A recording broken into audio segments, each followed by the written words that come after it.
नमस्कार, मैं हूं संदीप चौधरी। आज सबसे बड़ा सवाल में मैं बात करूंगा उत्तर प्रदेश की, जी हां यूपी की, जहां की योगी सरकार यह ताल ठोकते हुए थकती नहीं है कि कानून व्यवस्था सख्त है।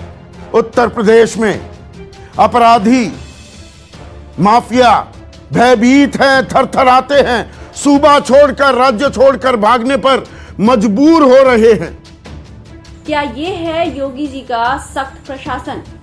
जी योगी जी कहते हैं कि यूपी में तो अपराधी अपराध करने से घबराएगा, यहाँ तो पुलिस खुद अपराधी की भेष में बैठी हुई है। क्या अब आम जनता को डरना चाहिए इन पुलिस वालों से? आइए खबर में आगे बढ़ते हैं और आपको दिखाते हैं क्या कहना है इस पर संदीप चौधरी जी का। आम आदमी चैन की सांस ले रहा है क्योंकि लॉ एंड ऑर्डर का राज है। लेकिन उसी उत्तर प्रदेश में, उत्तर प्रदेश के गोरखपुर में कानपुर के एक कारोबारी मनीष गुप्ता की मौत हो जाती है, बल्कि मैं कहूं हत्या कर दी जाती है।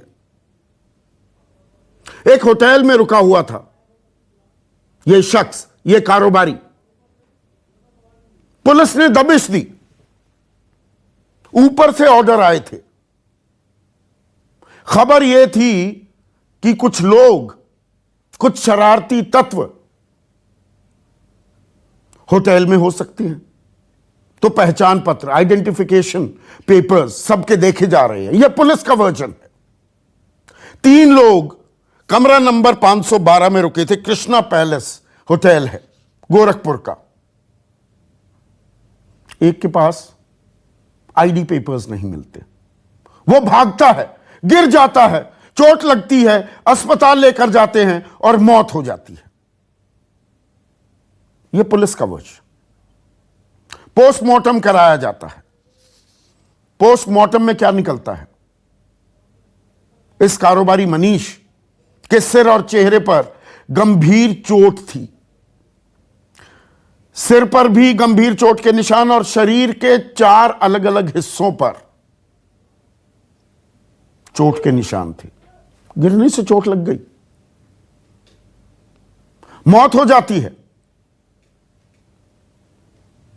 बवाल करता है, राजनीतिक बवाल हो जाता है। उनकी धर्मपत्नी मीनाक्षी गुप्ता को यह खबर लगती है, वो गोरखपुर पहुंच जाती हैं। पुलिस वालों को सीधे नौकरी से निकालने की गुहार लगाती हैं, एफआईआर दर्ज करने की बात होती है। फिर क्या होता है वहां पर? डीएम और एसएसपी के सामने जब ये महिला गुहार लगा रही थी, इंसाफ की गुहार, एहसान नहीं मांग रही थी, इंसाफ मांग रही थी, उसको क्या कहा गया ये सुनिए।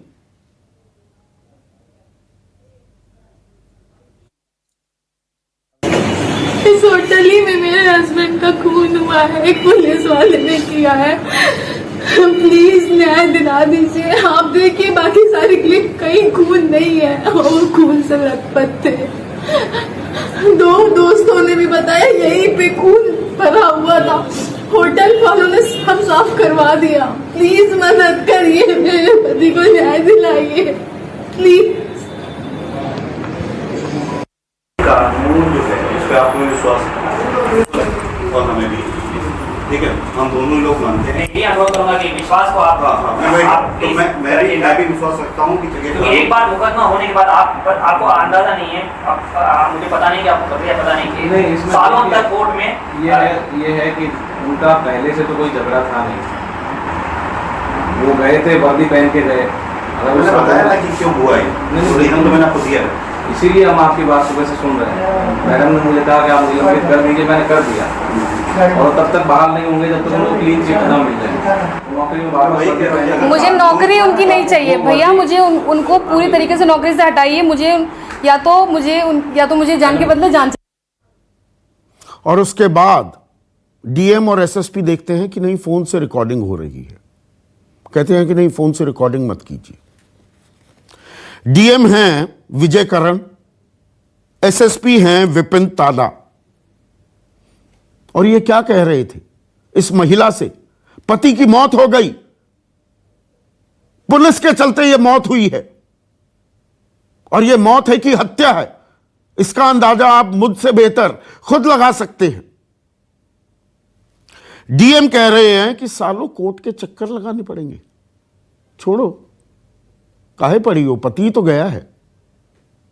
सालों कोर्ट के, अदालत के चक्कर लगाने पड़ेंगे, मुकदमे से कुछ हासिल नहीं होगा। यह विजय करण बड़े होनहार डीएम हैं और बहुत ही काबिल एसएसपी विपिन ताडा, वो क्या कहते हैं कि अरे पुलिस की थोड़ा कोई दुश्मनी थी मनीष से, जो वो ऐसा करते, हो गया। एफआईआर दर्ज कराने में क्या निकलेगा, पर एफआईआर दर्ज करनी पड़ी, पोल खुल रही थी। 6 पुलिस वालों के खिलाफ एफआईआर दर्ज हुई। जगत नारायण सिंह एसओ हैं, अक्षय मिश्रा चौकी in charge, Vijay Yadav sub inspector और 3 अज्ञात पुलिसकर्मी सस्पेंड किए गए। इसके बाद राजनीतिक बवाल भी मचा। आज तड़के अंतिम संस्कार किया गया। अंतिम संस्कार से पहले बिलख बिलख कर रो रही थी मीनाक्षी कि अंतिम संस्कार क्यों कर रहे हो, इंसाफ चाहिए मुझे। राजनीतिक दल आ गए, राजनीति करने का मौका मिलता है। प्रियंका गांधी वाड्रा ट्वीट करती हैं, इस सरकार में जंगल राज का यह आलम है कि पुलिस अपराधियों पर नरम रहती है और आमजनों से बर्बर व्यवहार करती है। गोरखपुर में एक कारोबारी को पुलिस ने इतना पीटा कि उनकी मृत्यु हो गई। मायावती भी कहती हैं कि घटना की गंभीरता और परिवार की व्यथा को देखते हुए मामले की सीबीआई जांच करनी चाहिए। अखिलेश यादव कानपुर पहुंच जाते हैं,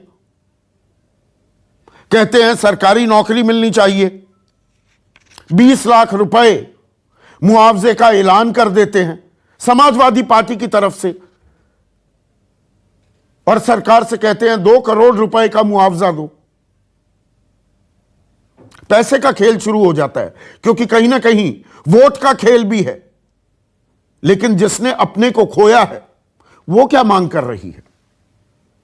वो कहती हैं कि पूरे मामले को मीनाक्षी गुप्ता, सीबीआई जांच कराई जाए इस मामले की, केस को गोरखपुर से कानपुर ट्रांसफर किया जाए। कि मैं कहां धक्के खाती फिरूंगी, गोरखपुर, ये बड़ा आसान काम था, ये पहले ही हो सकता था। योगी आदित्यनाथ गए, मुख्यमंत्री भी गए कानपुर, संवेदनाएं जाहिर की इस परिवार से। 2 दिन पहले गोरखपुर में एक दुखद घटना घटित हुई और भाइयों बहनों, मैंने उसी दिन गोरखपुर पुलिस को कहा था कि इसमें तत्काल मुकदमा दर्ज होना चाहिए और दोषी कोई भी हो बख्शा नहीं जाएगा। अपराधी होता है तो सबकी जवाबदेही भी तय करेंगे। आपको मालूम है, अपराध और अपराधियों के प्रति हमारी सरकार की जीरो टॉलरेंस की नीति एक किसी से छुपा हुआ नहीं है, और सरकार ने जो कहा वो करके दिखाया है। थाने को मंदिर समझे आम आदमी और शमशान समझे, कब्रिस्तान समझे अपराधी, वो लाने की जरूरत है। बाय ये नहीं कि आम आदमी परेशान हो, वो भयभीत हो जाए। अब आपकी क्या राय इन मुद्दों पर? हमें अपनी राय कमेंट बॉक्स में जरूर बताएं। धन्यवाद।